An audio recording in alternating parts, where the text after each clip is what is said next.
Hello guys, welcome to 5th Generation Hobby Shop and welcome to another vlog.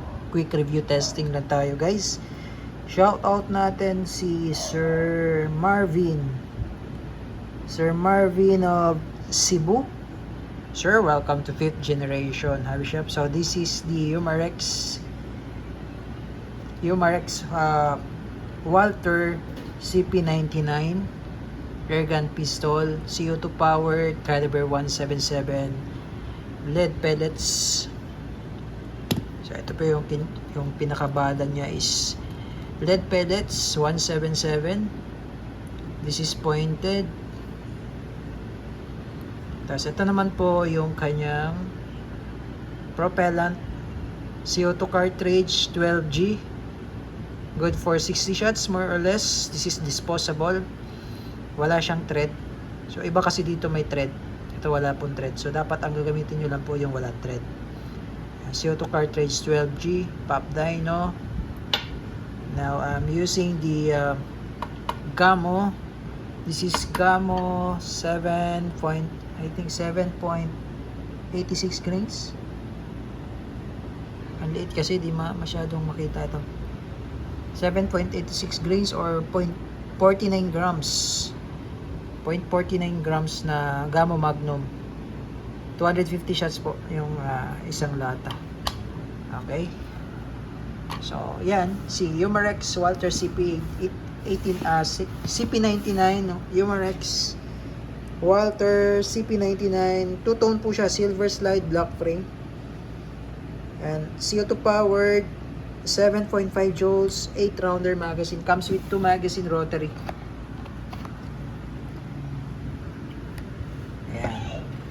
So, ito yung kanyang magazine. This is the rotary mag. 8 po yung laman nito. Aluminum magazine siya. Kaya hindi siya plastic. And then, comes with extra back strap. Yung isa po nakakabit na dito sa unit. So, ito po yung unit. Silver slide, black frame, Walther CP99. Yung sight niya naka-fix, rear and front.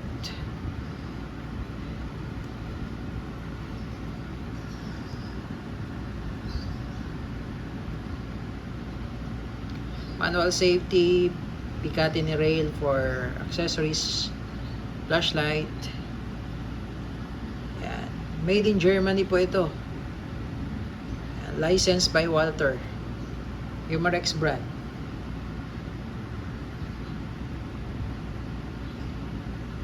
Yan po. So, load tayo ng CO2 and pellets. So, de-demonstrate po namin sa inyo kung paano mag-load ng CO2 and pellets. Okay, welcome again to 5th Generation Hobby Shop and shoutout po again kay Sir Marvin. Okay, so again, this is the Walther CP99 model. So, it comes with 2 magazine rotary. Then, meron din siyang magazine for the CO2. So, nakabukod yung magazine niya for the CO2. So, to release the magazine for the CO2, ito yung mag-release. Push down nyo lang. Ito po, itong part na to, ito. Push down. And this is the magazine. And ito yung CO2 slot.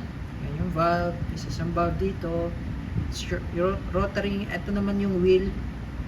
Ito para humigpit po yung CO2. Yan yung wheel. Tapos ito po may makikita po kayong open and then power. So pagka lalagyan nyo po ng CO2, pag lalagyan nyo po ng CO2, i-open nyo po muna. Yan, open. Okay? And then, load tayo ng CO2. But before tayo mag-load ng CO2, meron siyang kasamang oil. Tatakan nyo lang muna ito ng oil. At ito. Ayan. So, ngayon, naka-open po siya, no? Naka-open. Papasok nyo po yung CO2. Ayan, wala pa po siyang butas. Ayan, yung tip ng CO2. So, papasok nyo po yung CO2 dyan. And then, ihigpitan nyo po. Ayan, ang ikot po, pahigpit, ay clockwise. Ayan, higpitan nyo po, no, hanggang sa hindi na po maikot yung wheel na to. Ito, naiikot ko pa. So, maluwag pa po yan. So, hanggat hindi ko na po siya maiikot, wait lang po. Ayan. So, pipigilan nyo po yung CO2 kasi pag inikot nyo yung wheel, umiikot din po ito, no? Yan, umiikot din po ito. So, pipigilan nyo po yung CO2 tapos iikot nyo lang ito. So, pag hindi nyo na po maikot itong wheel nya, so, maikpit na po yan. Ngayon, iti-twist nyo lang. Pabalik yung mag base. Twist natin pabalik. Yan. So, ganyan po. Maikpit na siya dito. Napupush na siya, napipress, kumbaga nakukompress siya. So, itong yung CO2 na nilagay natin, punctured na po yun. Butas na po yun. Okay? Ayan. So, ito lang po ay para sa CO2. Bukod po yung magazine para sa lead pellets. Yung sa Smith & Wesson M45, M45 2.0, yung ano nun, yung CO2 nun dito mismo sa may grip, no? Dito mismo sa may grip. Tapos yung magazine niya rin ganito. Yun yung kaiba niya sa Smith & Wesson M45 2.0. So kagandahan nito, nakabukod siya. Nakabukod yung magazine niya. Ayan. Yung para sa CO2. Yung sa Smith & Wesson M45 2.0 nandito siya, di ba? Tatanggalin mo yung pinaka backstrap niya. So ngayon meron siyang backstrap na extra. Ito nakakabit po yung isang backstrap. Meron siyang pin dyan pagka gusto nyo ikabit yung isa. Just in case na sira na tong isang backstrap. Okay? So ito naman po yung sa release ng slide. Kasi po ito, naghihiwalay po ito. Split slide po siya. No? To release, push down nyo lang po yan. Yan, push down. Yan. Tapos dito po natin ilo-load yung lead pellets. Maglo-load tayo ng pellets. So balik lang natin, no? Ayan, balik lang natin. So maglo-load tayo ng lead pellets. Ito po yung rotary mag. Ito po yung harapan. So tandaan nyo lang po yung may gear. Yan po yung harapan. Sa likod po niyan wala, no? Ito po yung gear. Kasi ito po yung papasok dito para umikot po yung rotary. Yan, ipapasok natin dyan. Ilalapat natin dyan sa may butas na yan. Okay? So ngayon maglo-load tayo ng lead pellets 177. So ito po yung harapan, ito yung pellet, paganyan po. Ayan. Ayan. So pupunuin lang natin. So ayan po, puno na siya. So ito po yung harapan, ito po yung likod. Ayan, paganyan. So ipagpapasok nyo po siya dito, paganyan po. Ayan, kasi ito po yung lalapat doon. Papasok nyo lang siyang ganyan.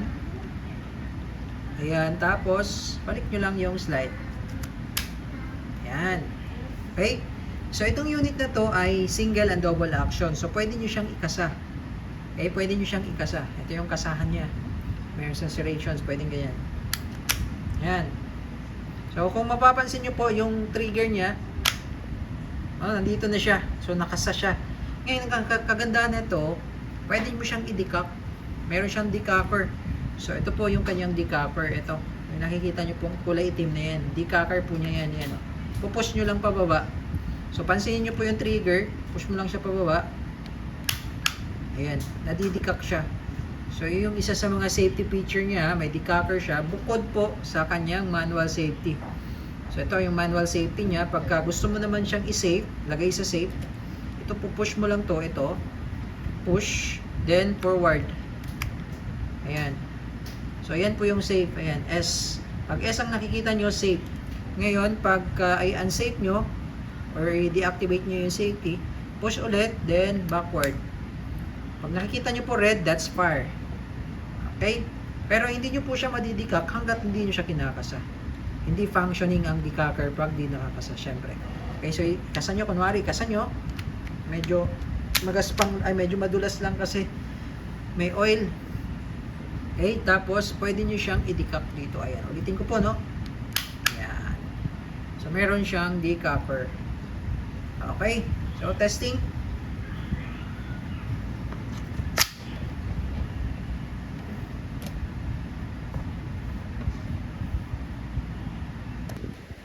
Testing, this is Walther CP99 air gun pistol, caliber 177, lead pellets. So, lagay lang natin sa single action. So, mapapansin nyo po yung trigger. Ayan. Ayan, nakakasa siya. Yan po yung single action. Pairing. Ngayon, pagka double action naman po, hindi nyo na po ikakasa yan. Trigger na direkta po yan. Okay? Hindi ko tinamaan. So malakas po siya, 7.5 joules po ito.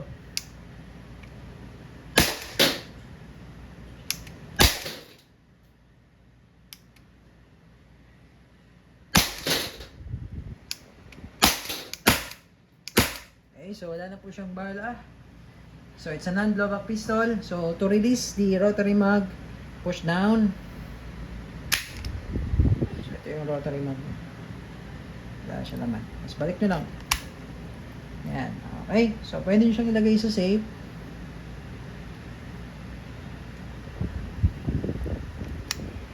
Ayan.